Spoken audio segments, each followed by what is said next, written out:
Tolerance नहीं है बच्चों में।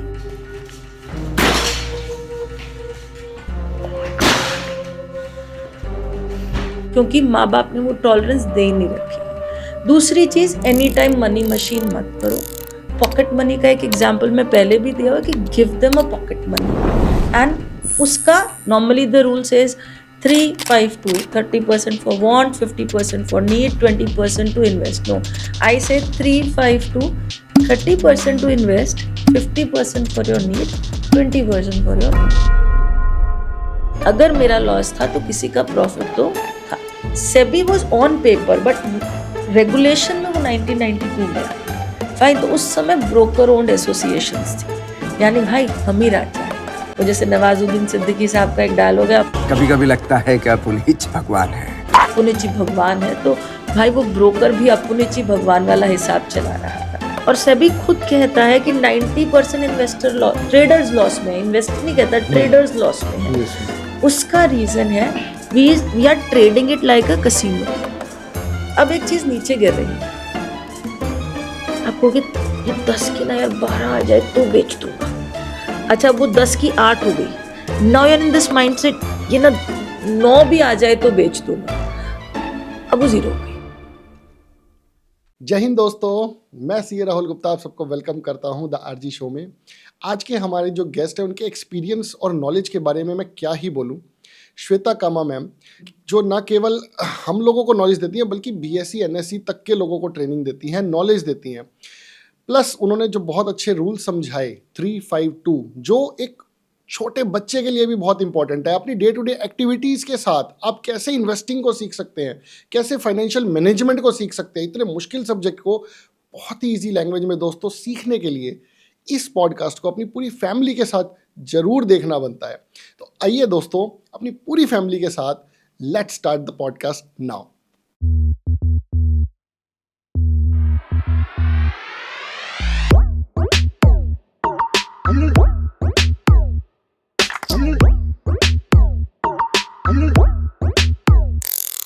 हाय, आई एम श्वेता कामा। मेरे स्टूडेंट्स मुझे फिनमा बोलते हैं। मैं फाइनेंशियल ट्रेनर हूँ जो पिछले 20 सालों से इस फाइनेंशियल ट्रेनिंग इंडस्ट्री में वर्किंग प्रोफेशनल्स को, कॉमन मैन को फाइनेंस के बारे में पढ़ाती हूँ। और मेरा ये मानना है कि पैसा सभी के पास होता है, सिर्फ संभालने की समझ चाहिए होती है, जिसके बारे में मैं हमेशा एजुकेट करती हूँ लोगों को। बहुत बढ़िया ma'am, thank you and welcome to our channel. Ma'am, सबसे पहला क्वेश्चन मेरा ये है कि ये मनी ट्रॉमा एक नई चीज़ आ गई है। अभी तक क्या था, ट्रॉमा सिर्फ हॉस्पिटल में चोट लगने को कहा जाता था, लेकिन ये पैसे का ट्रॉमा, ये कुछ समझ में नहीं आया मैम। इसको एक बार प्लीज़ आप बताइए। Okay, when you grow you have a relationship with money which grows accordingly। तो आपने कभी एक बहुत अल्ट्रा रिच बच्चे को देखा हो, उसका पैसे को एटीट्यूड, और एक गरीब बच्चे को देखा हो, या एक मिडिल क्लास जो बजट में रहता है उस बच्चे को देखा हो ना, तो तीनों बच्चों का पैसों को लेकर एटीट्यूड बहुत अलग अलग होता है। So I take an recent example. I met someone, she had a very difficult childhood because उसके फादर की डेथ बहुत यंग एज में हो गई थी एंड पैसे बहुत कम थे। Now she is working on a very senior position, but वो कहती है आई स्टिल फियर कि ये पैसा मेरे बैंक में रहा नहीं तो बहुत सा एक बड़ा amount keep lying idle in her saving account because she had a difficult childhood in the context of money when she was young। तो पैसा था, बहुत कम था, स्कैर्सिटी थी। तो वो अब हालांकि बहुत अच्छी पोजीशन पे, कमाती भी बहुत अच्छा है, मगर वो ट्रॉमा है जो हम कहते हैं ना, कई चाइल्डहुड ट्रॉमा हम उम्र भर तक कैरी करते हैं। जैसे कोई गिर गया, मान लो छत से गिर गया, तो अब उसको हाइट का फोबिया होता है। तो वैसे उसको एक फोबिया है कि अगर अकाउंट में पैसा नहीं रहा तो। अगर मैं इसमें लेटेस्ट एग्जाम्पल दूं, call me bae, that movie came, Chunky Pandey की बेटी आई थी, Ananya Pandey.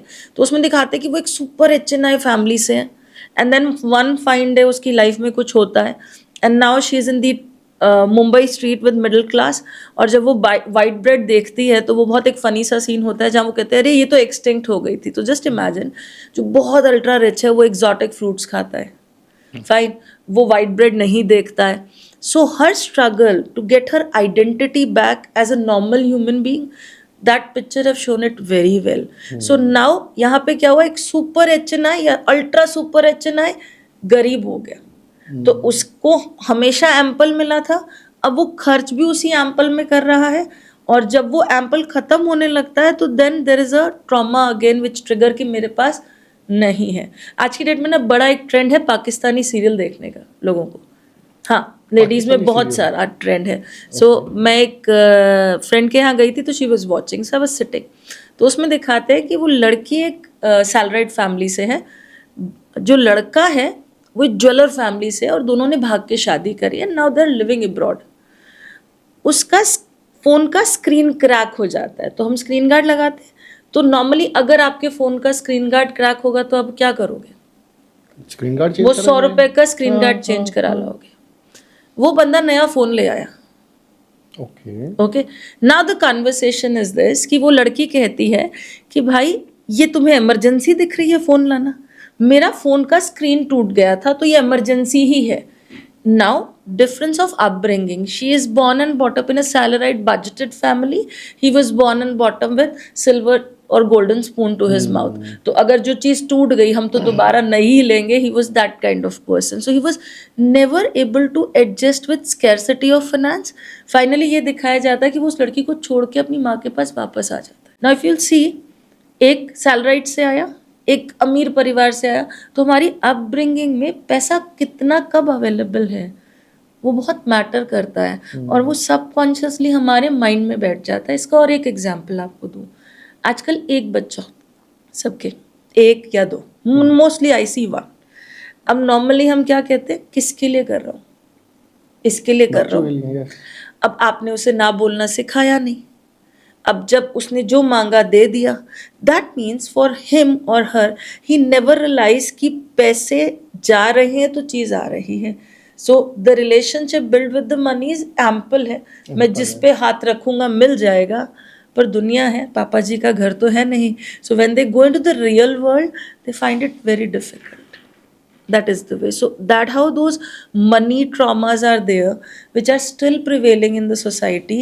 Unfortunately, people don't understand कि इस पे भी उन्हें काउंसलिंग की ज़रूरत होती है। ये तो ट्रॉमा हो गया कहीं ना कहीं। आज मेरा भी एक कॉन्सेप्ट नया ये माइंड में आया है कि एक सदमा किसी को लगा हुआ है, पैसा जिसने कम देखा हुआ है, कहीं ना कहीं उसको लगता है कि यार मेरा पैसा कभी खत्म ना हो जाए, चाहे उसके पास एम्पल ही क्यों ना हो। अब इसी से रिलेटेड एक क्वेश्चन है मैम, यंग चिल्ड्रन के अंदर सेविंग की हैबिट को कैसे इनकलकेट किया जाए?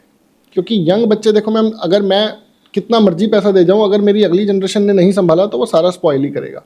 हाँ, तो हम कहते हैं ना, पूत कपूत तो क्यों धन संचय, पूत सपूत तो क्यों धन संचय, that is the aspect. But अगर हम बच्चे को बचपन से वैल्यू ऑफ मनी सिखाते हैं, that makes a remarkable difference in his or her life. So the very first thing, ये मैं हर बार बोलती हूँ, जब भी पब्लिकली भी स्पीक आउट करती हूँ, don't be an any time money machine for your kids, don't be an ATM। अच्छा, बच्चे भी बड़े स्मार्ट हैं, उन्हें पता है आज पापा का मूड खराब है तो माँ से मिल जाएगा। और अगर पेरेंट्स के पास रह रहे हो आप अपने, आपके पापा मम्मी बैठे हैं, तो फिर वो cherry on the cake mummy papa नहीं देंगे तो दादा दादी दे देंगे। That how it is. पहले क्या होता था, जस्ट इमेजिन, पहले होती थी joint families. So if I talk about my mother were 9 brothers and sisters। तो मेरे नाना किसकी सुनते, किसको सर पे चढ़ाते? Come to me, we are 4, तो अगेन 4 हैं, तो वो शेयरिंग भी आती थी, पेरेंट्स को भी बैलेंस करना पड़ता था। अब एक ही होता है, वो सर पे बैठ के नाचता है। क्यों? क्योंकि आप उसको किंग या क्वीन ऑफ द हाउस बना लेते हो, आप उसको हाउस होल्ड कोर्स नहीं कराते, आप उससे कोई काम नहीं करवाते। आप एक और ट्रेंड देखो, आज की डेट, आपने मार खाई है स्कूल में? और बहुत खाई है मैम। बेंच से खाई है? हाँ, तो अच्छा, ये अगर घर पे जाके बताते कि मैम ने मारा, तो माँ 2 और मारती थी, 2 और लगते थे कि तूने ही कुछ किया होगा। अरे नहीं बताना था ना मैम, घर जाके तो बताते ही नहीं थे। हाँ, पापा से अलग पिटाई होती थी, मम्मी से माँ से अलग होती थी। अब अगर आपके बच्चे को मैम ने डांट भी दिया, ये मेरा लाइव एग्जाम्पल, मैं एक स्कूल में थी, नाम नहीं लूंगी, मेरा सेशन था वहाँ पे, वहाँ एक टीचर आई हुई, वो पेरेंट आए हुए थे। Now what she's saying, you know, you talk to my child loudly, now she's not eating her food। अब भाई, बच्चे को अगर गुरु जोर से बोल देता है तो इसमें क्या गलत है? आपका बच्चा कुछ तो गलत कर रहा होगा ना, वो टीचर एंग्री बर्ड बन के तो नहीं बैठी, आज मैं इसको सींग मारूंगी, उसको सींग मारूंगी। That is the thing. So very first thing, tolerance नहीं है बच्चों में, क्योंकि माँ बाप ने वो टॉलरेंस दे ही नहीं रखी है। दूसरी चीज़, एनी टाइम मनी मशीन मत करो. पॉकेट मनी का एक एग्जाम्पल मैं पहले भी दिया हुआ कि give them a pocket money and उसका simply 30%, 20%. Normally the rule says 3-5-2, 30% for want, 50% for need, 20% to invest. No, I say 3-5-2, 30% to invest, 50% for your need, 20% for your want.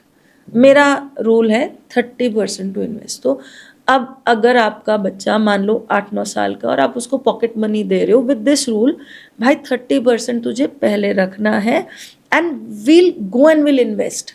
अब ऑब्वियसली इन्वेस्टमेंट की समझ हम उसको उसकी भाषा में देंगे. अब वो बच्चा अगर 30% पहले रख के बाकी पैसे खर्च कर रहा है तो उसको एक विद इन द मीन रहना आ रहा है. जब आप उसके लिए एटीएम मशीन बन जाते हो तो उसको विद इन द मीन रहना नहीं आता. उसको लगता है मेरा पापा बैठा है, मेरी मम्मी बैठी है, मैं जिस चीज़ पे हाथ धरूंगा मैं तो राजकुमार हूँ, राजकुमारी हूँ, मुझे सब मिल जाएगा. अब जब वो मीन में रहेगा, अच्छा उसका बर्थडे प्लान करना, उसको साथ बिठाओ, डू द बजटिंग कि इतना खाने पे लगेगा, इतना इस चीज़ पे लगेगा, इतना केक पे लगेगा. आप करते हो? How old is your son और daughter?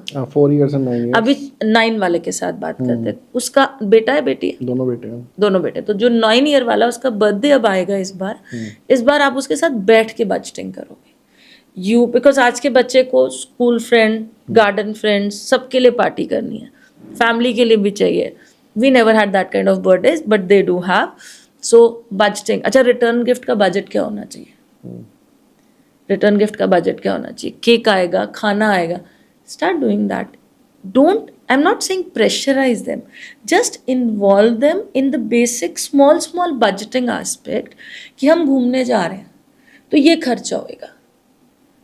So in the way you are teaching them कि the money goes out and that's the reason the pleasure comes in, and the money which is going out, your wife is working hard on it.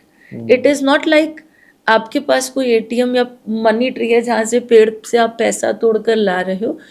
बच्चों के साथ budgeting करना शुरू कीजिए. छोटी छोटी चीज़ों से सिखाया जा सकता है, उन्हें ना करना शुरू कीजिए और पॉकेट मनी स्ट्रक्चर्स देना शुरू कीजिए. और 10 साल 11-12 साल का बच्चा म्यूचुअल फंड समझ के अपने पॉकेट से इन्वेस्ट करने को तैयार हो जाता है. इसका एक छोटा सा एग्जांपल दूँ. एक आपका बेटा 10 का हो गया, उसने 1,000 रुपये का हर महीने का सिप चलवा रहे हो. उसका SIP is systematic investment plan, ठीक है. And he continue till he turns 50. We are not going much till he turns 50. 40 into 12, I am holding the financial calculator. अभी तक सेंसेक्स मार्केट ने जितना रिटर्न दिया मैंने उतना लिया और 1,000 रुपये मैंने इन्वेस्ट करे, उसी ने इन्वेस्ट करे अपनी पॉकेट मनी से. He invested 4,80,000 rupees. If market gives that sort of return in future also, that amount will grow to 3.14 CR. Now just imagine. एक 10 साल का बच्चा जब 20 का होगा ना, उसको वो पैसा ग्रो होता हुआ दिखेगा और वो उसकी पॉकेट मनी से गया है. आपने आपके बच्चों के पास गुल्लक होगी, उस गुल्लक को लेके वो कितने पॉजेसिव है? बहुत ज़्यादा. अगर मैं उसमें से 500 रुपये ले लेता हूँ तो अगले ही दिन मेरे पीछे पड़ जाता है, पापा आपने मेरे 500 रुपये लिए, वापस करो. हाँ, और जब उसे पता है कि अब ये वाली गुल्लक नहीं, वो म्यूचुअल फंड वाली गुल्लक मेरी है और उसको वहाँ ये भी दिख रहा है कि मैं सो भी रहा हूँ ना तो ये ग्रो हो रहा है. गुल्लक में तो 500 का 500 ही है. बच्चे बहुत स्मार्ट है हमारे, बड़े अच्छे से गेन करते हैं. तो उसको म्यूचुअल फंड की गुल्लक का नॉलेज दो. And if you continue till the age of 60, हम 50 क्यों लेते हैं, टिल द एज ऑफ 60, यानी 50 साल तक वो सिर्फ 1,000 रुपये लगा रहा है. When he turn 60, this amount will be approx 14 crore. And what is 1,000? आज आप अपने बच्चे को पिक्चर दिखाने ले जाओ तो 1,000 पूरे नहीं है. तो may be the small gestures. और उसका पता एक और रीज़न है. उसका रीज़न है आपने पेरेंटिंग अपने माँ बाप से सीखी है ना. बिल्कुल.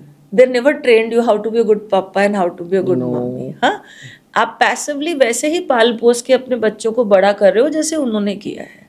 भाई वो ना इकोनॉमी रही ना दुनिया रही. You never had QR code scans. You never had Swiggy, Zomatos. टिंडे बने हैं तो खाने पड़ेंगे, नहीं खाओगे तो मैं चप्पल से मारेगी। अब आप नहीं मार सकते हो, आप कहोगे भाई ले मंगा दे इसको कुछ। So you have to change your parenting style. The problem is upgrade your parenting style. Everyone who's listening, you have to upgrade, and for that upgradations parents का भी फाइनेंशियली लिटरेट होना बहुत ज़रूरी है, या फाइनेंशियली एजुकेट होना बहुत ज़रूरी है। अब यहीं पे एक पॉइंट आता है मैम, मेरे फादर साहब जो हैं वो पीपीएफ, एफडी और एलआईसी इंश्योरेंस, किसान विकास इन सब में, हाँ इन सब में पैसा डालते थे। अब करंटली इक्विटी मार्केट बहुत ज़्यादा चल रही है, लेकिन उस जनरेशन के लोगों को ये लगता था equity market is very very मतलब speculative, it's not that safe, safety नहीं है, और फलाने के घर में इतना नुकसान हो गया, उसने शेयर मार्केट में पैसा डाला था, वो बर्बाद हो गया, उसने सारे पैसे मतलब नुकसान में गवा दिए। तो इसको आप कहाँ पे स्टैंड करते हो? करंट क्या पोजीशन चेंज हो रही है, लोगों के माइंडसेट चेंज हो रहे हैं, वो इक्विटी की तरफ मूव कर रहे हैं? How old is your father? My father is almost 70 years old. So currently it is 2024. He is 70-year-old. That means he is 1953, 54. Yeah, 54. The age my father was born. So era of 54 से लेकर 64 तो 10 साल, उस समय तो अकल ही नहीं होती थी, ठीक है, प्रोसेसर ही स्लो थे, दिखने को भी कुछ नहीं मिलता था। 64 टू 74 भी एक चैलेंजिंग फेज था। Now comes I think 74 to 80, so 84 your father is like 30, 84 से जब वो 94 की तरफ आने लगे, एक मिड एज 40 के आसपास आने लगे, तब हुआ Harshad Mehta scam. So again, you have to understand, way back in 1950s, 60s, 70s, the products which were available in our economy with the अच्छे वाला interest rates were किसान विकास पत्र, PPF। अच्छा, किसान विकास पत्र में 5 साल में पैसा डबल होता था। Rates were good. इंटरेस्ट क्यों कम थे, क्यों ज़्यादा थे? ओपन क्लोज एंडेड इकोनॉमी थी, ओपन एंडेड नहीं थी। क्लोज एंडेड इकोनॉमी में ब्याज देना, ब्याज पे पैसे लेना देना, दोनों ही बहुत एक्सपेंसिव होता था। CRR, SLR, cash reserve ratio, statutory liquidity ratio bank के बहुत ज़्यादा होते थे, तो इंटरेस्ट रेट्स बहुत हाई थे। अगर 12% इंटरेस्ट है तो एक होता है rule number 72 divided by I, interest gives you approx number of year when your money get doubled. तो 72 divided by 12, 6 साल में पैसा डबल, बिना चिंता फिकर गवर्नमेंट का। एंड दैट टू मैम उस टाइम इन्फ्लेशन भी बहुत कम थी। हाँ, इन्फ्लेशन भी कम थी, and that too in post office जो गवर्नमेंट के द्वारा है। अच्छा, coming to LIC came in 1956। LIC ने जो हमारी उस समय की जनरेशन को दिया, वो दी सेविंग की हैबिट, क्योंकि उससे पहले तो सेविंग हैबिट्स भी बहुत ज़्यादा नहीं थी, ठीक है। We were savers, but we were saving in property और गोल्ड, और गोल्ड हर कोई अफोर्ड तब भी नहीं कर पाता था, ठीक है। LIC ने कहा कि भाई हर महीने दो, टैक्स का रिबेट भी मिलेगा, रिटर्न भी टैक्स फ्री मिलेगा। अगेन क्लोज्ड एंडेड इकोनॉमी में इंटरेस्ट रेट अच्छे थे, तो LIC ऑफर कर सकता था, तो यहाँ तक तो ठीक था। अब come back, why your father से इक्विटी मार्केट इज जुआ, उन्होंने 40 के आसपास की उम्र में देखा हर्षद मेहता स्कैम, जहाँ लोगों के पैसे डूबे। मगर ये मैं हर बार बोलती हूँ कि हर्षद मेहता स्कैम में लोगों को उनके लालच ने मारा, हर्षद मेहता ने नहीं मारा। My father used to narrate me, Shweta 1 रुपये का शेयर 10 हो गया। So when he used to tell my grand father, because he was also invested during that phase of time, कि भाई जी बेच दो, तो भाई जी अगले दिन आकर मेरे पिताजी को 2 अच्छी वाली मोटी वाली सुनाते और कहते तेरे को तो पैसे कमाने नहीं आते हैं। तो लोगों को उनके लालच ने मारा, लोगों ने, जिन्होंने कमाया उन्होंने बहुत कमाया। ऐसा है, ये शिवजी पे चढ़ता जल नहीं जो नाले में चला गया। अगर मेरा लॉस था तो किसी का प्रॉफिट तो था, दैट्स अ सिंपल था फंडा। हाँ, लोगों ने शेयर्स लॉस में बेचे जो फिजिकली उन्होंने खरीद रखे थे। उस समय सेबी नहीं थी, SEBI is securities exchange board of India, जो हमारी फाइनेंशियल रेगुलेटरी है। SEBI was on paper, but regulation में वो 1992 में आए, फाइन। तो उस समय ब्रोकर ओन्ड एसोसिएशंस थी, यानी भाई हम ही राजा है। वो जैसे नवाजुद्दीन सिद्दीकी साहब का एक डायलॉग है, अपुनिची भगवान है, तो भाई वो ब्रोकर भी अपुनिची भगवान वाला हिसाब चला रहा था। फिर आया केतन पारेख, माइंडेड, इन सब में टेक्नोलॉजी अपने पैर पसार रही थी। इन्फॉर्मेशन सबके पास नहीं होती थी, इन्फॉर्मेशन एक लिमिटेड लोगों के पास होती थी जिससे वो काफ़ी पैसा बना लेते थे। फाइनेंशियल एजुकेशन के नाम पे कुछ भी नहीं था। अच्छा, coming to financial education also, वो तो ये अभी 2020 के बाद की कहानी, उस पर आगे बात करते हैं। तो अब मान लो आपके पिताजी ने किसान विकास पत्र या किसी भी फिक्स्ड इनकम स्कीम में एक का 16 लाख कर लिया 20 साल में, बिना चिंता फिक्र, वो अगली जनरेशन को क्या डिसिप्लिन देगा? भाई उसी में इन्वेस्ट करियो। अच्छा, वो तब ये लेसन पास ऑन करेगा म्यूचुअल फंड का या शेयर बाजार का जब उसके पैसे डबल हुए हों। तो that is the reason the older generations have seen the jerks of Harshad Mehta and Ketan Parekh, people losing money, घर बिक गया, बर्तन बिक गए, मगर उनको ये नहीं पता कि उसने लॉस किस वजह से और कैसे किया। उसको सिर्फ ये पता है कि शेयर बाजार में लॉस। अब देखो, आप ये प्लास्टिक के फूलों का काम करते हो, बड़े अच्छे बिकते हैं। अब रूटीन में तो थोड़ा लाते हो, एक दिन बल्क उठा लाए फिर नहीं बिका, तो अब मैं क्या कहूँगी? भाई राहुल को तो प्लास्टिक के फूल बेचने में नुकसान हो गया। फूल थोड़ी बुरे हैं, आप ज़रूरत से ज़्यादा स्टोर करके ले आए, और इनमें भी जैसे फैशन में कपड़े चेंज होते हैं, इनमें भी स्टाइल चेंज होते हैं, तो मैं पुराना क्यों लूँगी? तो आप सस्ते के चक्कर में फंस गए, लोग उस समय ज़्यादा कमाने के चक्कर में फंस गए। So your father's generation, my father's generation, जो मार्केट में नहीं थे, उनको डेप्थ कभी नहीं समझ आई। My father knows it very well because my grand father have burned his hand in Harshad Mehta. That is the reason. और इसीलिए उस जनरेशन में पॉपुलर नहीं है, और अभी ये पॉपुलर इसलिए है 2020 लॉकडाउन, कुछ नहीं चला, शेयर बाजार चला, और फिर पॉपअप हुए fin influencers. Due respect, I not say everybody is good और everybody is bad, but those fin influencers have created good lot of spark. इतना करोगे तो इतना हो जाएगा, ये शेयर खरीदोगे तो ये हो जाएगा। सो फिर बहती गंगा में तो सभी हाथ धोना चाहते हैं। इसी से लिंक्ड एक क्वेश्चन है मैम। हाँ, बहुत सारे इन्फ्लुएंसर्स बात करते हैं फाइनेंशियल फ्रीडम, जो आपने टॉपिक अभी बताया। According to you what is ma'am financial freedom? भाई जिस दिन आपका वक्त आपका है और आपके पास पैसे एंजॉय करने का, पैसे हैं उनको एंजॉय करने का वक्त है, that is financial freedom. Okay, मतलब मैं सो भी रही हूँ, मेरा पैसा मेरे लिए काम कर रहा है, मेरे घर का खड़ा खर्चा एक देसी भाषा है बोलने में, कि भाई बिजली, पानी, रोटी, कपड़ा, मकान, मोबाइल के बिल, क्योंकि आजकल ये भी खड़े खर्चे में आते हैं, ये पूरे हो जाते हैं, और मेरी इच्छाएं भी पूरी हो रही हैं। बट प्रॉब्लम पता है क्या है Rahul? You achieve financial freedom at this age, you have your own journey. I can learn from your journey, but I can't copy your journey. Why? Your and my profession is different. Your personal life and my personal life is different. The challenges on gender basis is different. As a male, there are different challenges. As a female, there are different challenges. Your health is different, my health is different. I can learn from your financial journey, but I can't do copy paste from your financial journey.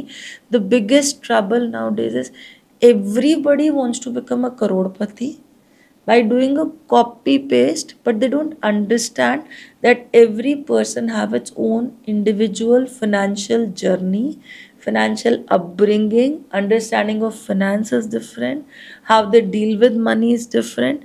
तो मैं आपसे सीख सकती हूँ। Copy paste करने के लिए तो मुझे राहुल के ब्रेन की मैपिंग करनी पड़ेगी अपने ब्रेन में, और लाइफ को भी पूरा कॉपी पेस्ट लेना पड़ेगा। That is not possible. हाँ, कि राहुल के 2 बच्चे, हाँ ओके, एक है, मैं एक और ले आती हूँ। नहीं, बायोलॉजिकली नहीं है, मैं अडॉप्ट कर लेती हूँ। Okay, now I have 2 kids. Okay, Rahul have 1 wife, I have 1 husband. तो ये तो यहाँ तो इक्वेशन बराबर हो गई, फिर बाकी और इक्वेशन बराबर, तो वो प्रैक्टिकली पॉसिबल नहीं है। बिल्कुल ठीक बात है मैम। मैम मैंने पढ़ा है कि हमारे यहाँ मेडिकल फैसिलिटीज़ इम्प्रूव हुई हैं, जिसकी वजह से अब लाइफ एक्सपेक्टेंसी हम एक्सपेक्ट कर रहे हैं इंडियंस की 10 साल के करीब और बढ़ जाएगी। लेकिन जो लोग अभी रिटायर होने वाले हैं या नियर फ्यूचर में रिटायर होने वाले हैं, जिन्होंने प्लानिंग ही नहीं करी अपनी रिटायरमेंट की, और उनको 10 साल की लाइफ और एडिशनल मिलेगी, तो पैसे का इनफ्लो होगा नहीं, तो वो बड़ी उनके लिए एक क्रिटिकल सी सिचुएशन आ सकती है। मैम, उन ऑडियंस के लिए कुछ आप राय देना चाहेंगे, अब वो क्या कर सकते हैं? या the very first thing, not just to audience, all the audience, कि रिटायरमेंट आपकी दूसरी गुल्लक है। तो पहली गुल्लक है इमरजेंसी फंड, कि आपके पास आपके घर का 10 महीने का खर्चा करीबन, आपके बच्चों की 12 महीने की फीस, अगर आप किराए पे रहते हो तो घर का 12 महीने का किराया, अगर ईएमआई है तो 12 महीने का ईएमआई, सर पे छत है तो बात अलग है, आपका हेल्थ एंड टर्म इंश्योरेंस का प्रीमियम, इतना बैकअप, यानी मोटा मोट इतना कि भाई साल भर कुछ भी हो जाए मैं हिल लूँ, मेरा लाइफस्टाइल सब कुछ वैसे मेंटेन रहेगा। जैसे मैं अभी 2-3 दिन पहले एक सीरियल देख रही थी, वेब सीरीज देख रही थी, मैं बहुत बुरे तरीके से देखती हूँ, I see the start, I see the end and it is done, but that was something framed in 90s।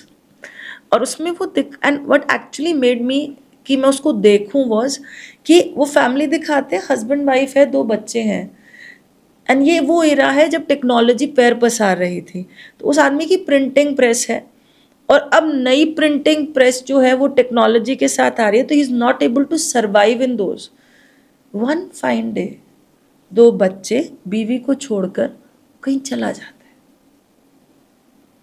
And now what actually fascinated me कि वो औरत कैसे स्ट्रगल आउट करती है उन पैसों को, उन फाइनेंसेस को लेकर।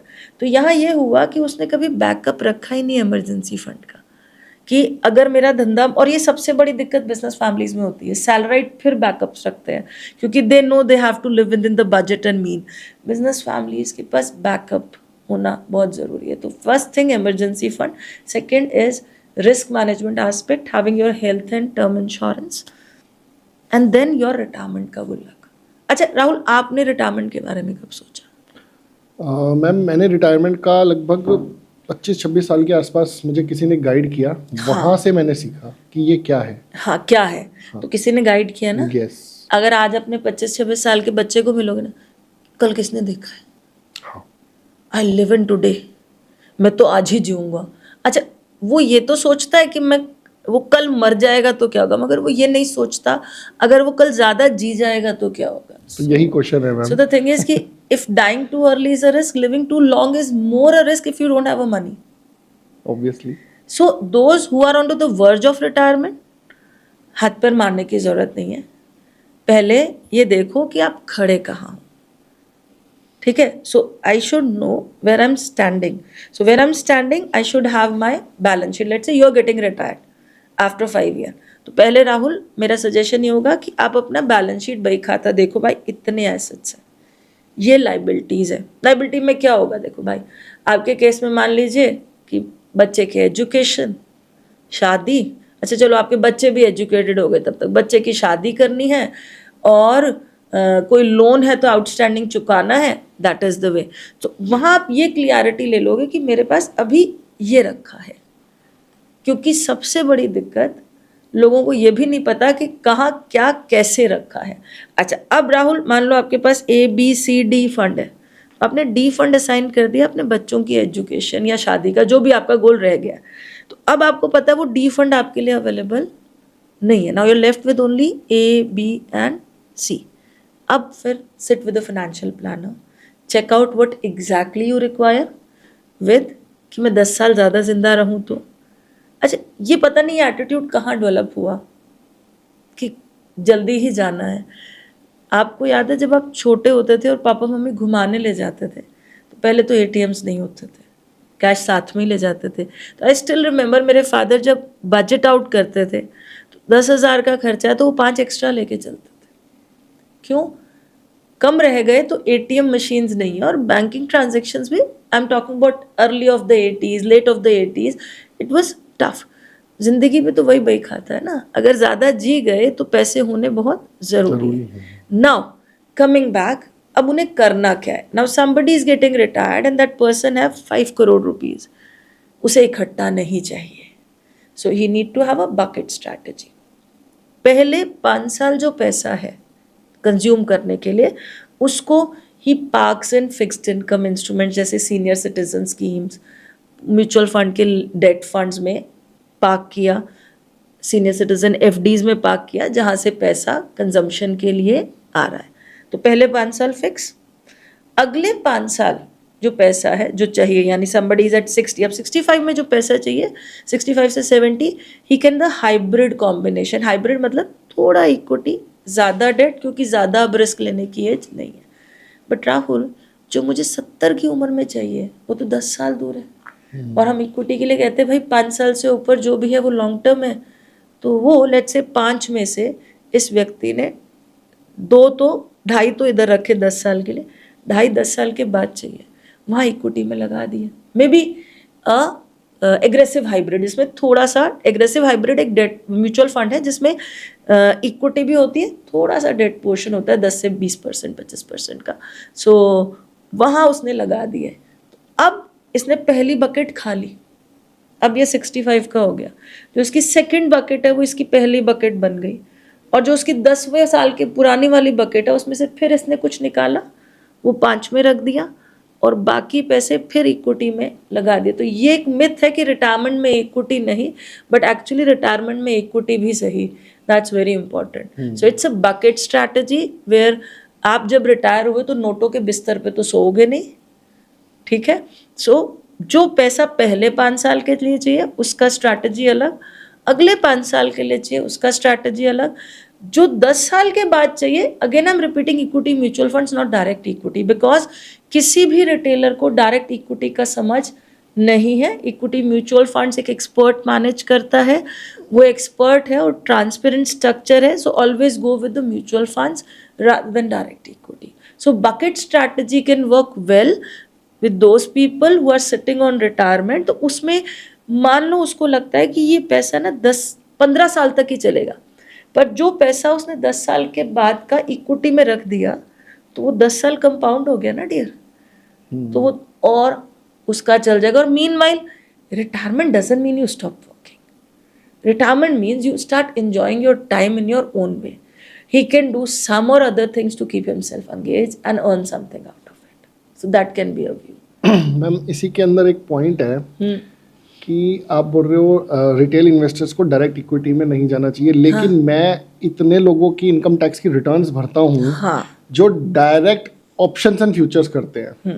एंड मैम मैं टू बी वेरी फ्रैंक, मतलब मैंने इक्का दुक्का देखा होगा कोई प्रॉफिट में, फ्यूचर एंड ऑप्शंस वाला 100%, 99.9% बंदे आर इन लॉसेस, और जो वो 0.1% है जो प्रॉफिट में है, अगले साल वो फिर लॉस बुक करके मेरे पास आ जाते हैं। तो मैम हमारे यहाँ पे क्या है, या तो एफडी का ही बंदा है या ऑप्शन एंड फ्यूचर का ही बंदा है। ये बीच के स्ट्रेच में अब तो लोग फिर भी आने लगे हैं, लेकिन पहले बिल्कुल भी नहीं आ रहे थे। तो ऐसा क्यों मैम? अच्छा, अब आपका 4 साल का बेटा है ना, कितने साल का छोटे वाला आपका बेटा? 4 साल। अच्छा, उसको मना करो ये मत करियो, वो क्या करता है? वो जाके वही करता है, है ना। इस पलंग से नहीं कूदना, थोड़ी देर में देखो वो अलमारी पे चढ़ के कूद रहा होगा। ये एक नॉर्मल ह्यूमन बिहेवियर है, ठीक है। When it thrills it gives you enjoyment. अच्छा, coming back, why this futures and options came into the picture. देखो, ये समझो कि 2020 से पहले म्यूचुअल फंड में भी इतना फ्लो नहीं था, इक्विटी में भी। अगर मैं डीमैट काउंट्स पे बात करूं, CDSL जो हमारी डिपॉजिटरी है उसके पास महज 3 करोड़ डीमैट खाते थे 1997 टू 2020, महज 3 करोड़ डीमैट खाते। 2020 to end of 2024 now they have 20 crore plus demat खाते, यानी ये 17 करोड़ डीमैट खाते ऐड हुए 2020 मार्च ऑनवर्ड से, अप्रैल से अब तक। ये इसलिए आया क्योंकि कुछ नहीं चल रहा था, शेयर बाजार चल रहा था। फिर अब मैं बैठी हूँ, आपका दवाइयों का काम है, दवाई नहीं सॉरी किराने का काम है, या कोई ऐसी चीज़ का काम है जो अभी बंद पड़ा है। अब आप देख रहे हो फलां स्टॉक यार 2 दिन पहले तो 800 का था, अब 1000 का हो गया, 2 दिन में 200 रुपये मिलते हैं, मैं कुछ कर लेता हूँ। Fine, now he look for something. और ये हुआ मेरे बहुत अच्छे दोस्त के साथ हुआ। तो he poured his hard and money in FD से निकाल के उसने, मैंने कहा म्यूचुअल फंड इन्वेस्ट करियो स्टॉक्स में, don't trade. Now what happened, अब फिर आया यूट्यूब का ज्ञान, वहाँ किसी ने उसको फ्यूचर्स एंड ऑप्शंस उसने सुन लिया, एंड देन उसको दिखा कि भाई एक लॉट में 10,000 मिलते हैं, 2 लॉट करूँगा तो 20 मिलेंगे। फ्यूचर्स एंड ऑप्शंस में कभी डिटेल पॉडकास्ट बनाइएगा तो तसल्ली से बात करेंगे। तो वहाँ उसने हाथ जलाने शुरू कर दिए। एंड ट्रेडर्स लक, जो भी FNO ट्राई करता है पहला प्रॉफिट होता है।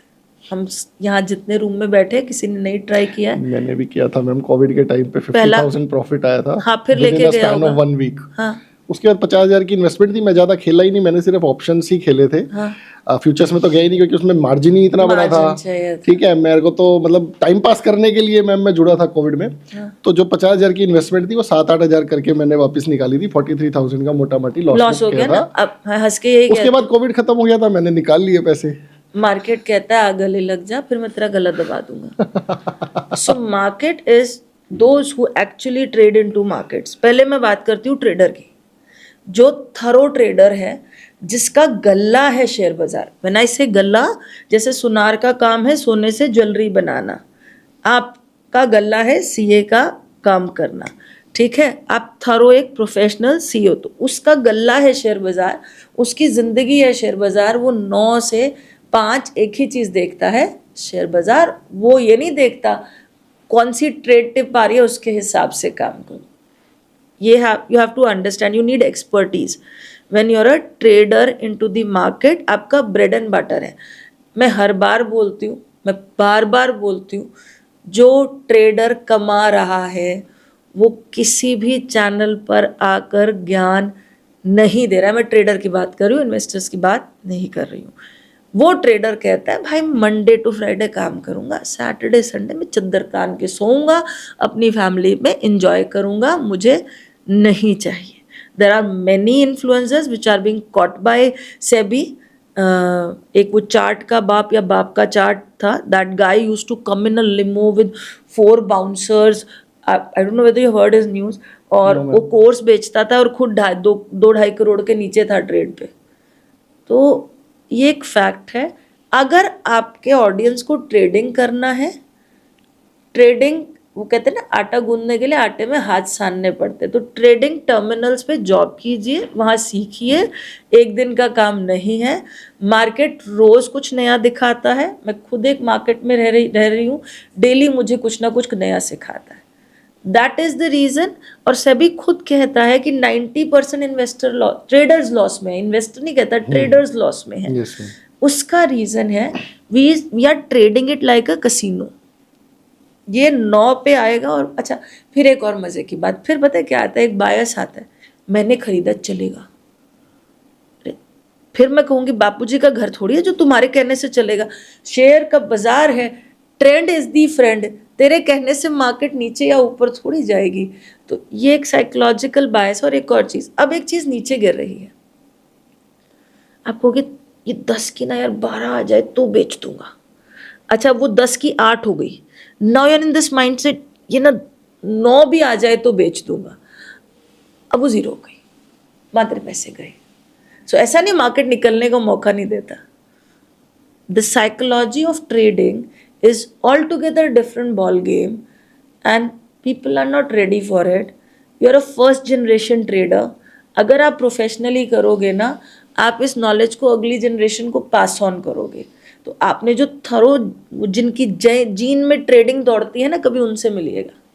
जिनके दादे परदादे इसी मार्केट में काम कर रहे हैं, उनसे मिलिएगा। उनका जो माइंडसेट है ट्रेडिंग को लेकर, और ये जो नए नए मशरूम्स ही आएंगे, मशरूमिंग्स हुई है। और थोड़े दिन में, अभी मार्केट कुछ दिन और नीचे चली जाएगी। मार्केट गिरती बढ़ती पार्ट एंड पार्सल है। हम गिरावट से मायने भी नहीं रखता हमें, ये निकल जाएंगे। So that is the reason.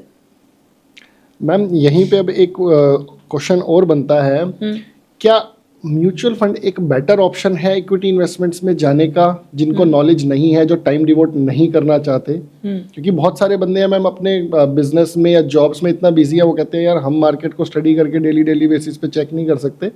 Forget about futures and options, हम लोग इक्विटी शेयर मार्केट में भी नहीं जाना चाहते। तो क्या म्यूचुअल फंड एक सेफ एंड साउंड ऑप्शन कह सकते हैं हम उनके लिए?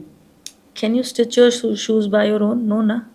अरे जूते वाले के पास बड़ा मार्जिन है, थोड़ा सा चमड़ा लाता है या जो भी लाता है जिससे भी, और जूते बनाता है। मैं तो जूते खुद बनाऊंगा, मैं नहीं दे रहा इसको पैसे। We don't have that mind set.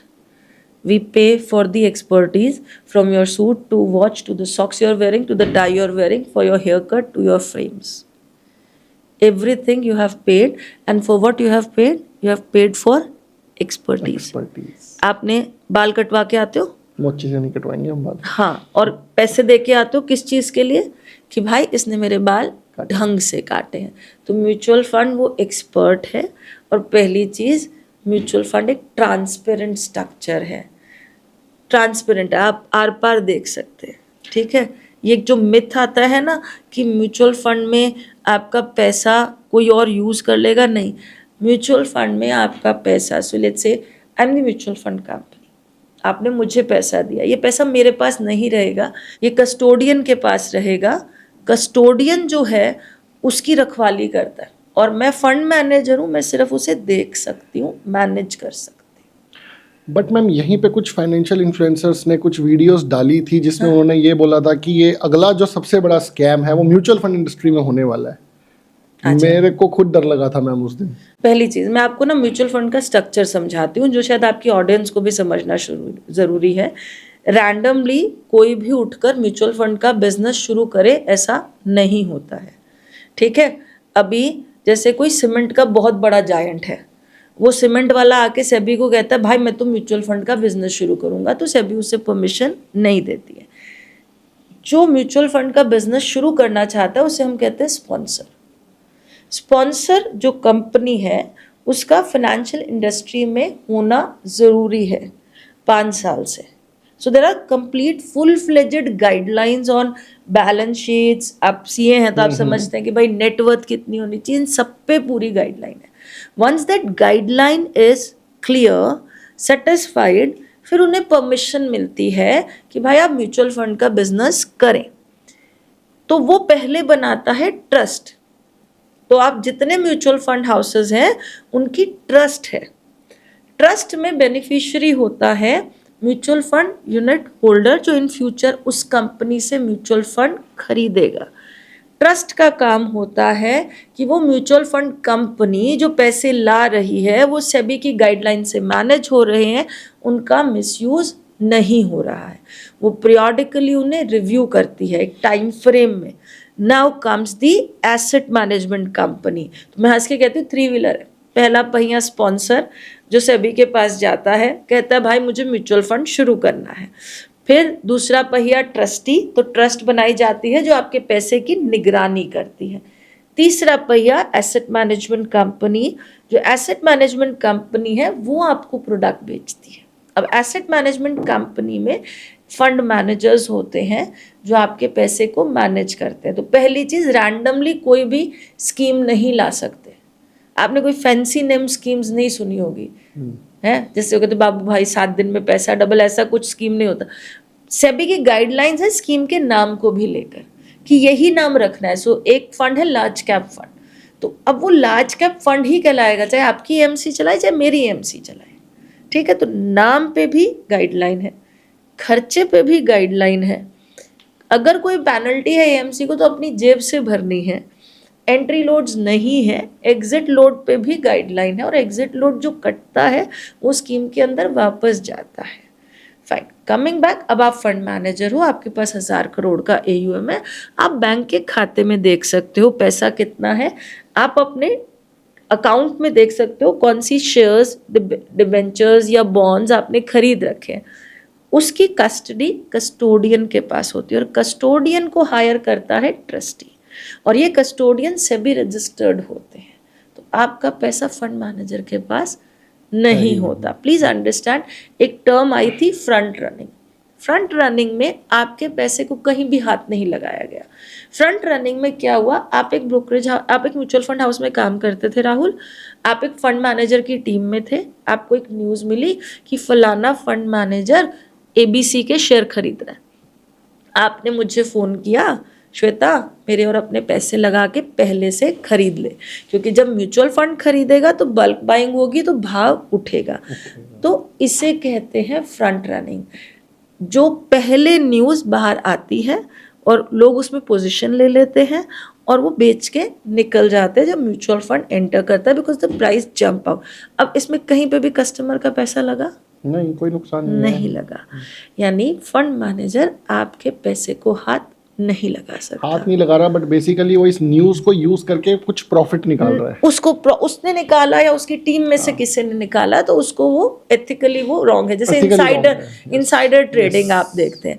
Insider trading में आप जैसे मान लीजिए एक बड़ी कंपनी के सीईओ और ऑडिटर हैं, आपको कोई न्यूज मिली है, तो आप अगर उसको यूज करके पैसे कमा रहे हो, तो that is insider trading, the news which is not in front of the public forum. So वो गलत है। मगर यहाँ कस्टमर के पैसे को हाथ नहीं लगाया गया। तो ये लोगों को चीज़ समझनी पड़ेगी। हाँ देखो, मार्केट है, ऊपर भी जाती है और नीचे भी जाती है। हमने क्रैश भी देखे हैं, हमने रिकवरीज भी देखी हैं। प्रॉब्लम यह है कि जो 2020 से अब तक का इन्वेस्टर आया है, उसने सिर्फ हरियाली देखी है, उसने स्टैग्नेंट मार्केट्स नहीं देखे। स्टैग्नेंट क्या होता है? मार्केट एक ही जगह खड़ा है, कहीं हिल ही नहीं रहा, तो वो आके बंदे आपको कहेगा क्या राहुल जी म्यूचुअल फंड में पैसा लगाया, 100 लगाया, 2 साल के बाद 100 का 100 ही है, 90 हो गया, इससे अच्छा तो एफडी में रिटर्न आता। So people are not able to understand the volatility aspect, the variability aspects which is there inbuilt in as a feature in equity and mutual funds, because mostly investor first generation investor है। अच्छा बताओ, आप अगर mutual fund की legacy छोड़ के जाओगे अपने बच्चों के लिए, उनको समझ बेहतर होगी? ऑब्वियसली मैं होगी उनको ना? आज से ट्रेनिंग दूंगा। आज से ट्रेनिंग दोगे। हाँ, बिल्कुल। और लेगेसी में भी आ रहा है, आपकी लेगेसी में आया होगा ज्वेलरी और प्रॉपर्टी, उसकी समझ थी म्यूचुअल फंड की, आप डेवलप करोगे, अगली जनरेशन को पास करोगे, आपकी तीसरी चौथी जनरेशन प्रो हो जाएगी। मैम, लेकिन अगली जनरेशन एक और लीगेसी पे जाने लग रही है, उसके बारे में भी थोड़ा सा बताओ। गाइडलाइन चाहिए आपसे। बिटकॉइन और जो ये चल रहा है अपना ये डिजिटल करेंसीज, देखो का क्या बैकअप है? मतलब अंडरलाइंग एसेट्स कुछ है नहीं, समझ नहीं आ रहा हो क्या रहा है, गवर्नमेंट रोक नहीं पा रही है, और मतलब यूथ बहुत ज़्यादा मैम इसके अंदर जा रहा है। हाँ, अब बिटकॉइंस रेगुलेटेड नहीं है। अगर किसी दिन उठकर सेबी फाइनेंस मिनिस्ट्री ने कहा भाई हर बिटकॉइन का धंधा बंद, क्या कर लोगे? जैसे टिकटॉक बंद हुआ था, एक छोटा सा एग्जाम्पल हम लेते हैं, टिकटॉक बंद हुआ था, अब वो सारे टिकटॉकर बेरोजगार हो गए थे बेचारे, ठीक है। अब वैसे ही ये तो टिकटॉक था, चलो वीडियोस थी, अब वही टिकटॉकर्स बिटकॉइंस में इन्वेस्ट करते हैं और गवर्नमेंट कहती है भाई बंद, क्योंकि बिटकॉइन ग्रेव इकोनॉमी है हमारी, ब्लैक मनी को सर्कुलेट करने का एक बहुत बड़ा जरिया बनने लगा है। तो भाई गवर्नमेंट कहती है बंद, क्या कर लोगे, कहाँ से निकालोगे? ये कोई नहीं सोच रहा।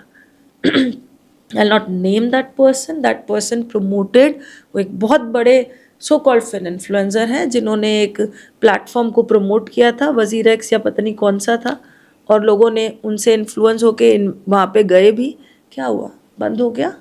Ma'am, I used to file crypto returns of almost 300 people all over the India. दे आर अर्निंग, somebody's are earning, somebody's are not earning। मतलब एक ही मेजर बंदा देखा है जो मैंने, जिसको मैं जेन्युइनली बोलता हूँ जिसने कुछ कमाया है, उसका 4 करोड़ का मैंने नेट प्रॉफिट रिपोर्ट किया था, and he paid complete taxes. उसने कहा मुझे कोई चोरी नहीं करनी, मुझे पूरा टैक्स भरना है, लेकिन मैं निकल रहा हूँ इस मार्केट से, निकल रहा हूँ। हाँ, उसने 15-20 लाख रुपए डाले थे, 4 करोड़ 15-20 लाख रुपए लेके वो निकल गया।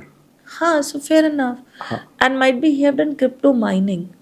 और ये नहीं पता क्योंकि उसने ना 5-7 साल पहले खरीदे थे। हाँ, तो वो पुराने खरीदे हुए थे, तो वो एक रन में ट्रेडर नहीं था, उसको ये भी अच्छा ट्रेडर नहीं था। उसने क्या हुआ कि किसी के कहने से खरीदा, और जैसे अभी मैं एक न्यूज़ पढ़ रही थी कि एक गर्लफ्रेंड ने अपने बॉयफ्रेंड से लड़ने की वजह से उसके 6000 बिटकॉइंस की जो सीडी थी जहाँ वो स्टोर था उसको फेंक दिया। अब दर्द किसको ज्यादा हुआ होगा? उनका सेपरेशन हो गया, वो बॉयफ्रेंड कह रहा है कि वो वहाँ पे तो डंप होता है, उससे निकालने दीजिए। ये तो भी 2-4 दिन पहले की न्यूज़ है जो मैं पढ़ रही थी। देखो, मेरा ये मानना है जो चीज़ रेगुलेटेड नहीं है उसको हाथ मत लगाओ। अच्छा, फिर भी इंसानी फितरत है कि भाई कुछ मना कर रहे हैं तो जरूर करना है। फिर ऐसा पैसा जो खोने के बाद मैं राहुल के कंधे पे सर रख के जार जार ना रोऊं, हाय बिटकॉइन, हाय मेरा पैसा। मतलब अगर दिल में वो है ना कि ट्राई एंड टेस्ट करना है, कर लो, but as an financial educator I will not suggest anyone to invest anything which is not regularized in India, which don't have a base. अब देखो, एक सिंपल सी चीज़ है, आप चांदी खरीदते हो, उसके बढ़ने का एक रीज़न है। आप गोल्ड खरीदते हो, उसके बढ़ने का एक रीज़न है। बिटकॉइन खरीदने बेचने पे, आपको याद है एक बार एलॉन मस्क ने कोई क्रिप्टो करेंसी का नाम लिया था, हाँ और वो नाम लेने से ही बढ़ गई थी और फिर वो गिर भी गई। तो ऐसी चीज़ें जो महज स्पेकुलेशन पर हैं, वहाँ से दूर रहना चाहिए। और That अगर what it स्पेकुलेट is. करना भी है तो स्मॉल अमाउंट से कर लो यार, 10-20-50 हज़ार रुपए से कर लो, वो सो इंसानी, आपको नींद आ जाए। हाँ, इंसानी फितरत है कि वो है कि करके देखना तो, चुल जिसको हम कहते हैं, चुल हाँ, वो है। देसी भाषा में चुल है तो भाई करके देख लो। मगर personally if I as a financial educator I not suggest anyone to get into it. Ma'am पिछले कुछ 3-4-6 महीने से मार्केट थोड़ी सी फ्लक्चुएटिंग हुई है, कुछ मार्केट डाउन हुई है, ठीक है, बीट चाहे कोई लड़ाई झगड़े की वजह से हुई है, चाहे कोई भी रीज़न हुआ है, जिसकी वजह से जो नए बंदे थे जिनको अभी तक वही हरियाली ही हरियाली दिख रही थी, उनको थोड़ा सा लॉस दिखा। हाँ, तो उनका पोर्टफोलियो पिछले 6 महीने का अगर किसी बंदे का Negative इन्वेस्टमेंट है। है तो वो नेगेटिव है। हाँ। अब वो कह रहे हैं सर हमारी SIP स्टॉप कर दो, हमें तो डर लग रहा है। उनके लिए क्या राय है मैम कि भाई इतनी जल्दी क्यों? So the first thing they have to understand the financial history. Financial history की बात करें तो सेंसेक्स फॉर्म हुआ 1979 में। Sensex is the benchmark for Bombay stock exchange, combination of 30 shares from base year 1979 till now. अगर मैं उसको निकालूं रिटर्न में तो 16% का CAGR compounded annual growth rate आता है।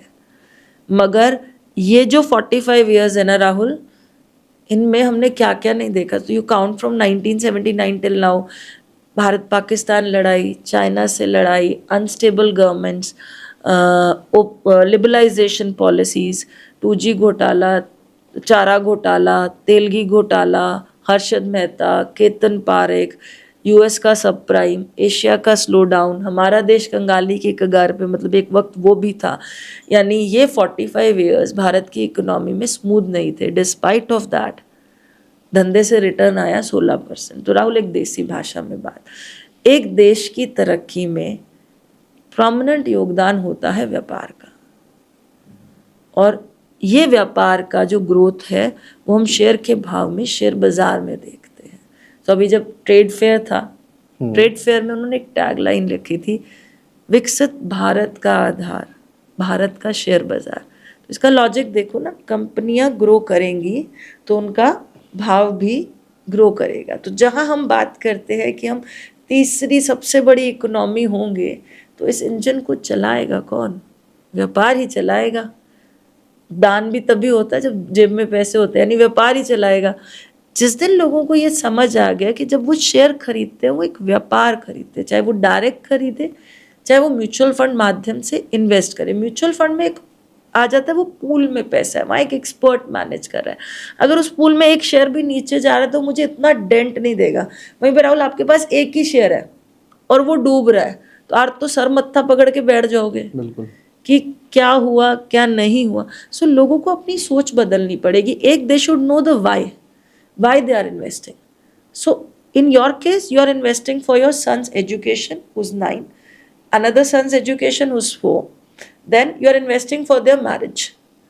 अगर आपको अपने बच्चों को बिजनेस स्टार्टअप कराना है, एक बैकअप करना है, तो might be are investing for that. So your wise are very clear that you need 2 funds for your son for their graduation, marriage and everything, 1 fund for your retirement, maybe another fund you want to buy a new house। ठीक है, वो एक aspect. एक और मैं यहाँ पे एक चीज़ ऐड करना चाहूँगी, घर।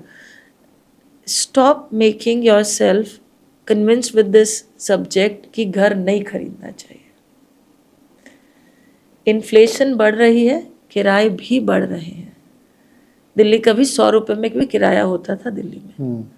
यहाँ पे हम अभी बात ही कर रहे थे, खेत खलियान होते थे। फाइन, घर आपको बांधता है, स्टेबिलिटी देता है। एक उम्र के बाद किराए के घरों में धक्के नहीं खाए जाते। I know few of the person who comes on social media and से कि वो इतने का घर लेके बैठा और मैं वो EMI चुका रहा है और मैं उतने ही पैसे की म्यूचुअल फंड की सिप लगा रहा हूँ।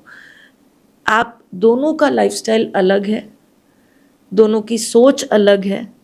सो young kids who are sitting behind the scene, अब इन्हें घर खरीदना है तो अभी तो नहीं खरीदना ना राहुल, विजुअलाइजेशन तो होनी चाहिए ना. सो दिस बॉय सेड कि श्वेता मैम आज से 20 साल बाद घर खरीदूंगा. Start investing in mutual funds. 20 साल के बाद डाउन पेमेंट दीजिए, फुल पेमेंट दीजिए, घर खरीद लीजिए. अब राहुल किसी कारणवश ऐसा हुआ कि अब इसके पास इतने ही पैसे हैं उस समय में 50 60 70 की उम्र में कि खाना पीना कर सकता है. मतलब जितना पैसा उसे रोटी पानी हो जाएगा अगर सर पे छत है तो. अब इन्हें उसी फिनफ्लुएंसर से सीख के इसने घर नहीं खरीदा और उसी सिचुएशन में आ गया. अब उस पैसे से ये किराया भरे या रोटी खाए. देखो टर्न अराउंड्स, आप सीए हैं, आपने फाइनेंशियल टर्न अराउंड्स लोगों की लाइफ में देखे होंगे. जब फाइनेंशियल टर्न अराउंड्स आते हैं वो किसी भी वजह से आ सकते हैं. वो एक हेल्थ इशू की वजह से भी आ सकते हैं, किसी की लाइफ में एक्सीडेंट की वजह से आ सकते हैं, किसी की लाइफ में बिजनेस क्रैश होने की वजह से आ सकते हैं. आपने बिजनेस क्रैश होते हुए देखे हैं. फाइन, जॉब चली गई, स्लो डाउन हो गया, बहुत से रीजंस हो सकते हैं. सो घर खरीदिए, मगर घर कब खरीदना है वो सबकी फाइनेंशियल सिचुएशन पे निर्भर करता है.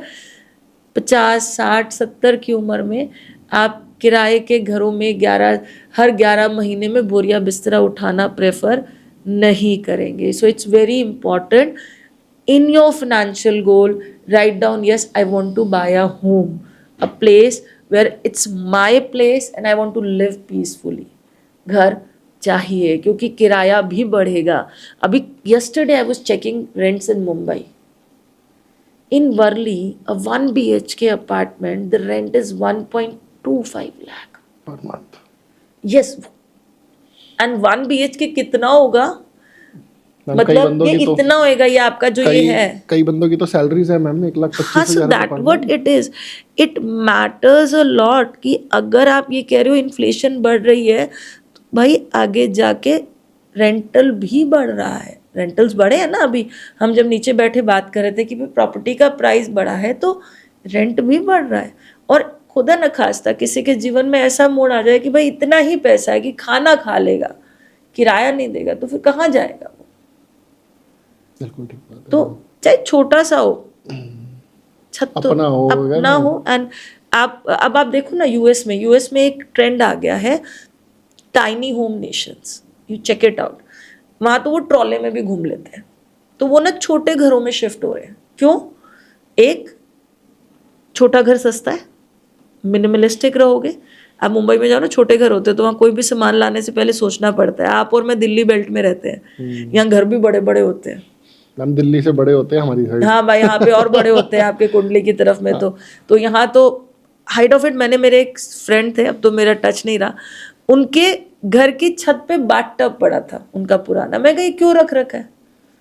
मम्मी कहती काम आएगा. ठीक है. तो आप सोचो, हम उस माइंडसेट से आते. तो यूएस में they are cutting down from bigger houses to smaller houses.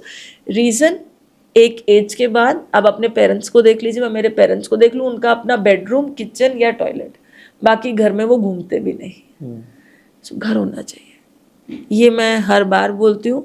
मैं फाइनेंशियल इंडस्ट्री से हूँ. हर चीज़ को रिटर्न्स पे नहीं तोला जाता.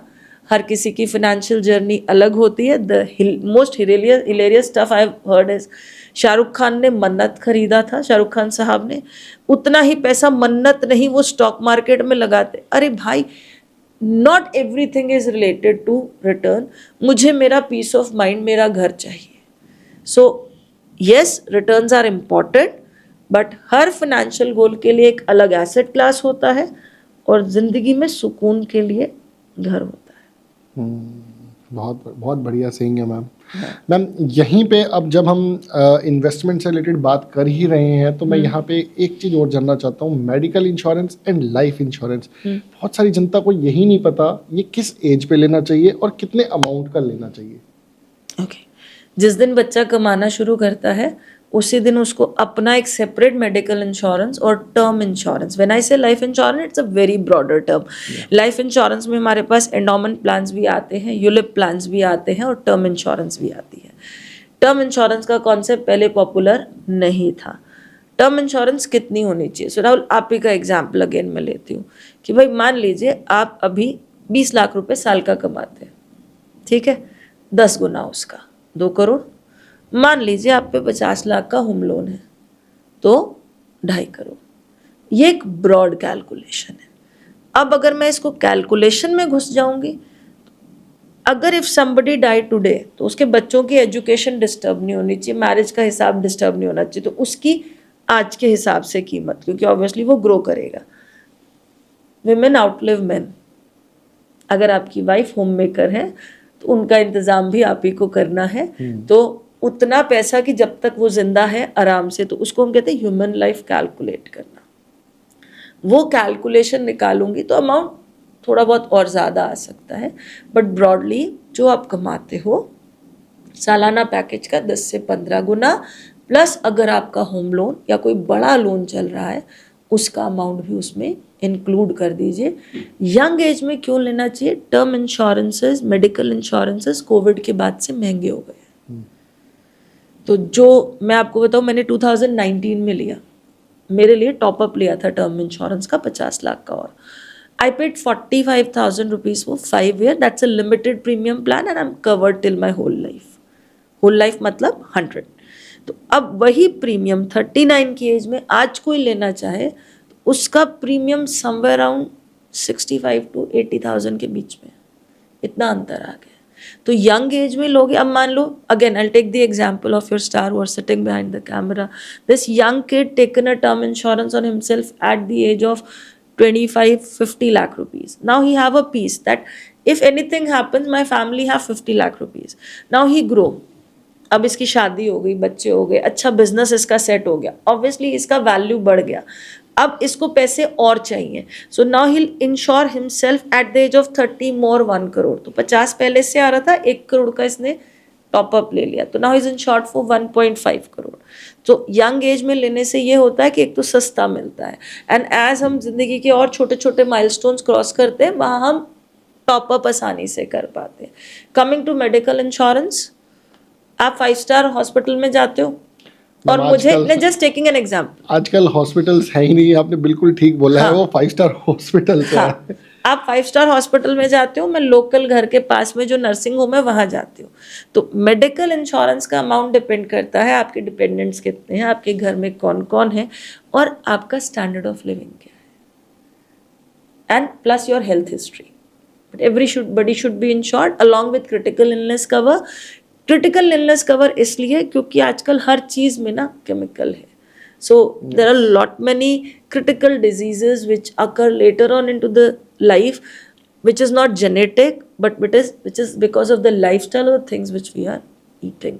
So medical insurance का amount ऐसा कुछ fix नहीं होता, depending upon living standard, life expectancy, dependency, इन सब के ऊपर। मैम, लाइफ इंश्योरेंस के अंदर कुछ एज पे भी ज्ञान दीजिए कि कितनी एज तक का लेना चाहिए, ये बड़ा कंफ्यूजन है मार्केट में। 99 ईयर्स तक का इंश्योरेंस होल लाइफ कहते हैं उसको। हाँ, अब देखो, अभी तो आप बात कर रहे थे कि 10 साल ज़्यादा उम्र बढ़ गई है, ठीक है। अब मैं मेरे जेनेटिक्स में बात करूं, I have seen my great grand father, and when I say I have seen my great grand father, I was 21 when he passed away. अब मैं 21 साल की थी, मेरे पिताजी के दादाजी हैं तो वो 100 से ऊपर थे, ठीक है। एंड मेरी great grand mother, she passed away later on, और डिस्पाइट ऑफ दैट जब मेरे परदादा परदादी की शादी हुई थी, मेरी दादी परदादी was elder than my grandfather 4 years, उनसे 4 साल बड़ी थी उस समय में, और वो उनके मरने के 3 साल बाद गुजरी हैं। तो वो 100 का सैकड़ा पार करके गए तो और उससे ऊपर पार करके गए। So people don't understand that if, देखो एक चीज़, आप खर्चा कर रहे हो ना, इंश्योरेंस क्यों ली जाती है? इंश्योरेंस ली जाती है कि अगर एक बंदा अनटाइमली मर गया तो उसके डिपेंडेंट्स को वो पैसा मिल जाएगा। अब एक 45 साल का व्यक्ति जिसने टर्म इंश्योरेंस नहीं ली, अब वो सोच रहा है लेने की, और क्योंकि अभी महंगा है तो उसके लिए तो हम ये कहते हैं कि भाई उतना कवर ले ले जब तक तेरे बच्चे डिपेंडेंट्स हैं, and apart from that you should have a sustainable retirement corpus for your wife if she is dependent on you, ठीक है। और अगर वो भी डिपेंडेंट और तेरे पास रिटायरमेंट का भी कुछ लेना देना तूने नहीं कर रखा है, then look forward for the longer term. अब देखो सिचुएशंस अलग अलग हो गई ना, है। एक 45 का व्यक्ति है जिसके पास रिटायरमेंट कॉर्पस तो है, मगर रिटायरमेंट कॉर्पस में थोड़ा बहुत है, मगर बच्चों की एजुकेशन, एवरीथिंग, अनटाइमली डेथ का कोई बैकअप नहीं है, तो तो वो फाइनेंसेस कैसे हैंडल कर रहा है उस पर भी मैटर करता है। अब 24, 25, 26 साल का बच्चा ले रहा है, भाई जब तू खर्चा कर ही रहा है थोड़े से और दे दे। जिस भी उम्र में जाओगे घर वाले कहेंगे हाँ दादाजी गए पैसे दे के गए। मैं तो हंस के कहती हूँ कि जब आप कवर ले ही रहे हो, दो the dependency is removed after particular time, बच्चे इंडिपेंडेंट हो जाते हैं। तो अब वो डिपेंड करता है आप किस पर्सपेक्टिव से लेते हो। कई लोगों का मानना होता है भाई बच्चे इंडिपेंडेंट हो गए अब ज़रूरत नहीं है, मगर वाइफ डिपेंडेंट है तो ज़रूरत है। कहीं ना कहीं मैम मेरा भी यही इसमें मोटिव था कि मैं बच्चे डिपेंडेंट हो गए तो मुझे क्या है, मैंने खुद अपना 70-75 ईयर्स तक का ही इंश्योरेंस और लिया है। वाइफ आपकी क्या करती है? She is home maker. Working नहीं है, होम मेकर है। वो सबसे बड़ा काम करती है। हाँ। वो सॉल्व करती है आज खाने में क्या बनेगा। नहीं, वो पूछती है। हाँ तो आप बोलते हो कुछ भी, आप बोलते हो कुछ भी, फिर वो कुछ भी बना देती है। देन यू से ये तो कल ही बनाया था, मेरे तो खाने का मूड नहीं है। कुछ भी नहीं कहती, वो कहती है मैं तो 4 ऑप्शन नहीं दूंगी, आप ही 4 ऑप्शन दोगे, उसमें से मैं एक सिलेक्ट करूंगी। Wow, she's a smart woman. She knows you well. Now, in that very case, if she is dependent on you, and God bless you with the good health and age, if you have left ample of money with her, then the term insurance is nowhere into the picture. Fine. Now, if there is some shortfall, then the term insurance is there into the picture. That's why I say कि when it comes to financial planning, insurance need, health need, goal need, ये हर इंसान का अलग अलग होता है। अच्छा राहुल, एक सवाल मेरा आपसे, आपको लगता है आपकी पत्नी आपके बिना भी फाइनेंसेस को अच्छे से संभाल सकती है? ये आज होमवर्क है आपका। शी कम्स फ्रॉम पेट्रियार्टिकल हिरार्की, जहाँ उसने अपने बाप दादा को ही पैसे मैनेज करते हुए देखा है। यू विल टीच हर। कौन कब जाएगा ये नहीं पता। एक आदमी मरा, अच्छी लेगेसी छोड़ के मरा, और उसकी बीवी को बाहर की ना दुनिया की समझ थी ना पैसे की समझ थी। मेरे जैसा कोई लालची आया, भाभी जी करके उधार लेके चला गया या गलत निवेश करा दिया। वो आदमी पैसे छोड़ के भी गया, फिर भी वो औरत भूखमरी मर गई। क्यों? क्योंकि पैसों को संभालने की समझ नहीं थी। तो please to all the males who are listening to us, educate your wife financially, teach her how to handle money, talk practically कि भाई अगर आप पहले चले गए तो फिर वो कहेगी ऐसे थोड़ी बोलते हैं, but you really it's not in your hand. So in that very case, in your absence, how efficient she is, how good she is in banking, digital banking. यानी मैं अगर स्कैमर हूं तो मैं OTP स्कैम करके उनसे पैसे निकलवा सकता हूँ। इस तरीके से तो नहीं दे पाएगी, OTP तो नहीं देगी। हाँ, मगर हैक भी कर सकती हूँ, बहुत सारी चीज़ें हो सकती हैं अगर वो अवेयरनेस नहीं है। डिजिटल लिटरेसी ज़रूरी है, डिजिटल बैंकिंग ज़रूरी है, फिनेंशियल एजुकेशन। और ये आपकी हर मैरिड आदमी जिसकी वाइफ होम मेकर है और अगर वर्किंग भी है और वो इस माइंडसेट से है, ये बैठे हैं ना, educate. If you can't educate, NIS national institute of security market 22 घंटे के शायद अप्रॉक्स है, फ्री फाइनेंशियल कोर्स रन करता है। Make them listen that program. Free certification भी है, ऑनलाइन वर्कशॉप भी है, सेबी स्मार्ट ऐप है जिसके ज़रिए वो खुद पढ़ सकते हैं। मगर पढ़ना मुश्किल होता है होम मेकर्स के लिए। It's your responsibility, you tell him what you are doing, where exactly what it is and how it should be managed. So this is your homework. So next time when I'll meet you, you will tell me how much you have done on that. यहाँ तो ma'am ने आज मुझे ही पकड़ लिया है, मेरे लिए होमवर्क दे दिया है। हाँ, होमवर्क दे दिया। ये आपकी डॉटर नहीं है, नहीं तो मैं कहती कि अगर स्मार्ट बेटी चाहिए ना फाइनेंसेस के लिए तो बीवी को स्मार्ट बनाओ। एंड इवन आपको अपने बच्चे दोनों स्मार्टर चाहिए ना फाइनेंसेस को लेके, the mother have more the influence on them. आज आपने मेरा सोचने का नज़रिया चेंज कर दिया, क्योंकि मैं भी कुछ हद तक फाइनेंशियल लिटरेसी के सेशंस देता हूँ, लेकिन मैंने कभी इस तरीके से नहीं सोचा था कि यार मतलब मेरा भी कंसंट्रेशन यही रहता था यार कि मतलब फैमिली में अर्निंग मेंबर को सिखाया जाए, लेकिन कहीं ना कहीं नॉन अर्निंग मेंबर को भी सिखाना बहुत जरूरी है। बहुत ज़रूरी है।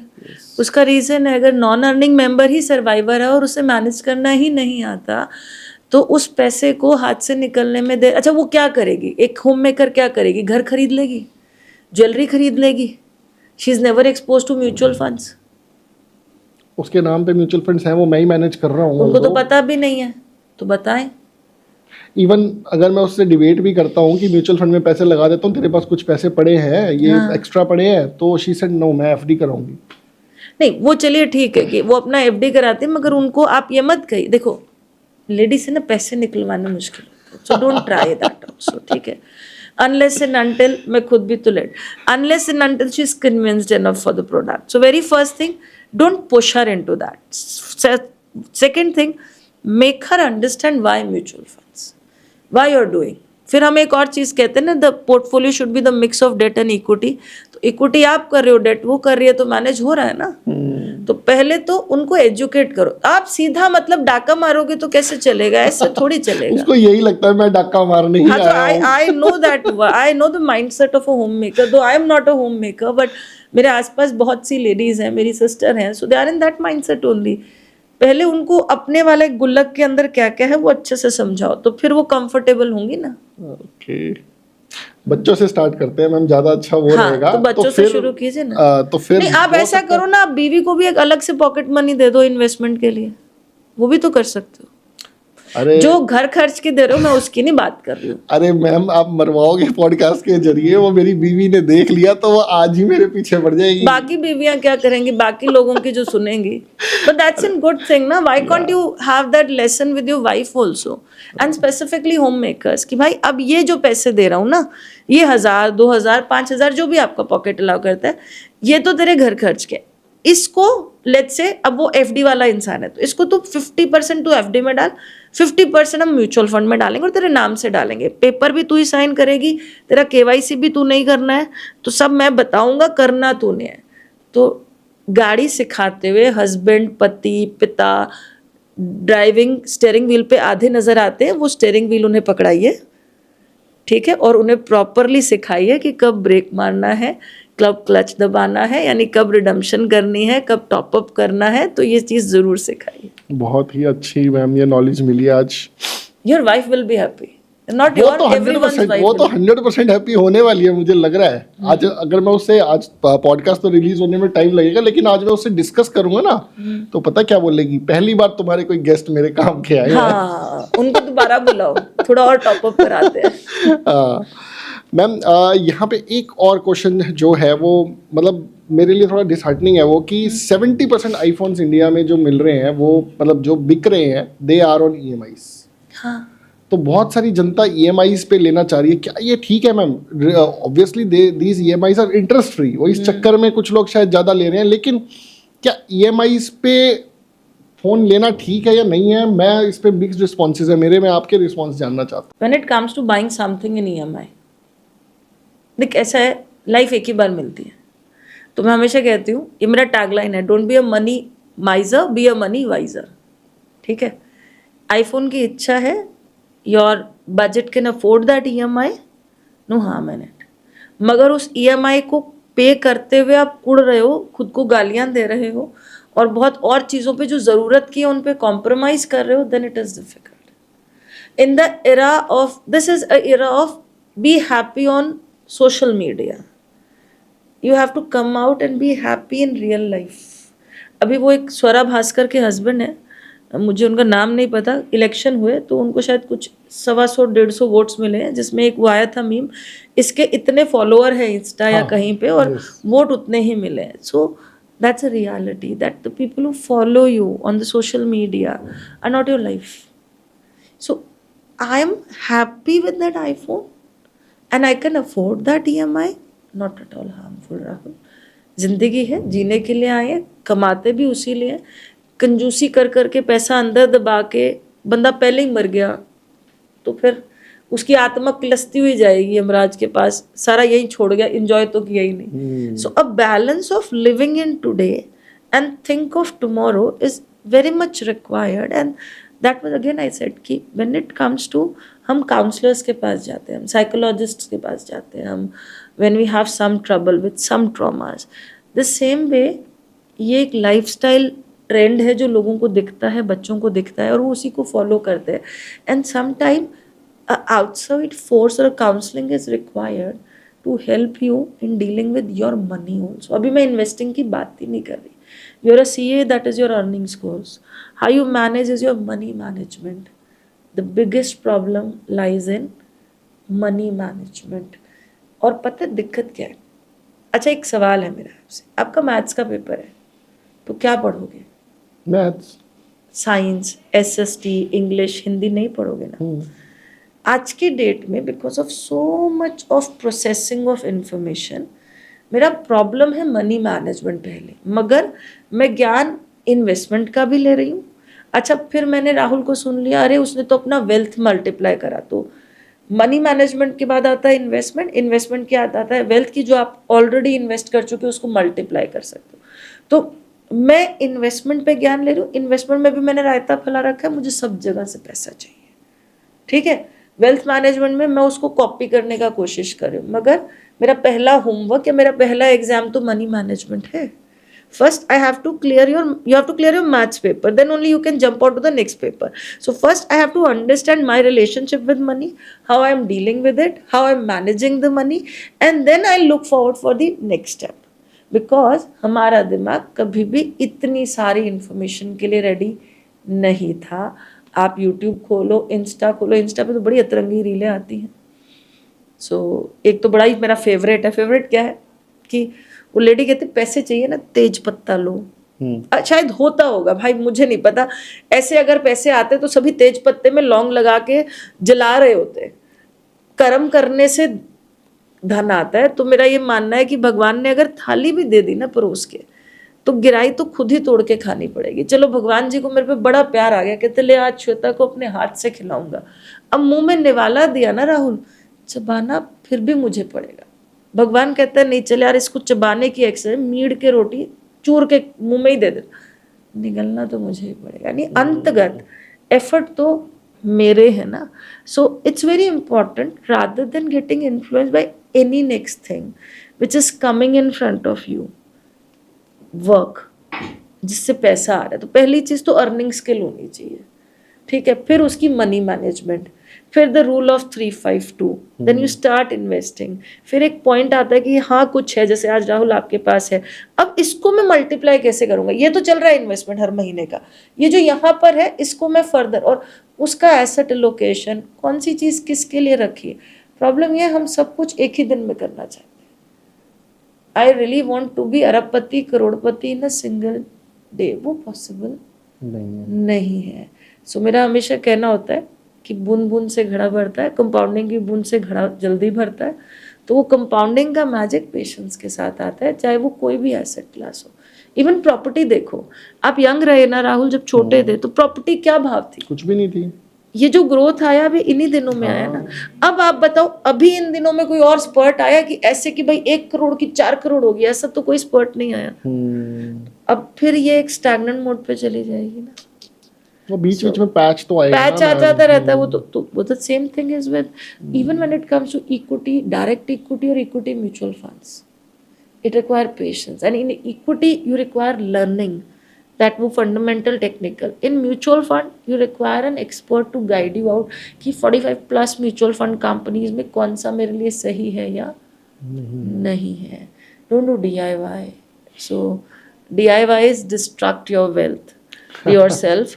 और अभी जब ट्रेड फेयर था तो हमने एक एक्सरसाइज की थी। मैंने एक गेम है, एक मछली पानी में गई, छपाक। Have you played that game? So then you have to repeat, दो मछली पानी में गई, छपाक छपाक, so to number it out.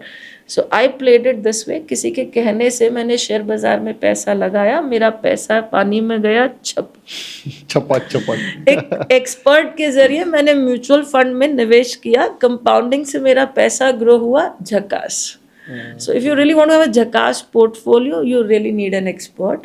सभी registered experts हैं। It's better to pay an expert rather than doing DIY. That's what I can say. बहुत ही बढ़िया मैम। बस यहाँ पे जैसे छपाक पैसा कंपाउंड होके आ रहा है, झकास करके हाँ, छपाक में तो छपा करके चला जाएगा, झकास करके जो वापस आ रहा है, कोई कंटिजेंसी इमरजेंसी आ जाए तो क्या SIP बंद करनी चाहिए? रिडीम तो नहीं करेंगे ऑब्वियसली, क्योंकि कंपाउंडिंग खत्म हो जाएगी। लेकिन मुझे पता है मेरे 6 महीने की हालत ठीक नहीं है या 1 साल की हालत ठीक नहीं है, तो should we stop?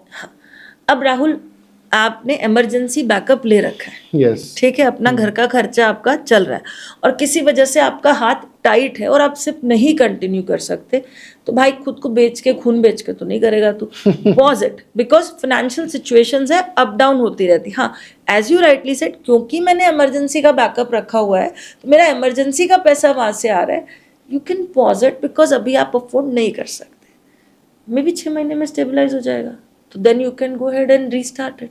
Mutual fund तो बड़ा कन्वीनियंट प्रोडक्ट है, वो तो टॉपअप भी कर ले, सिप भी कर ले, पॉज भी कर ले।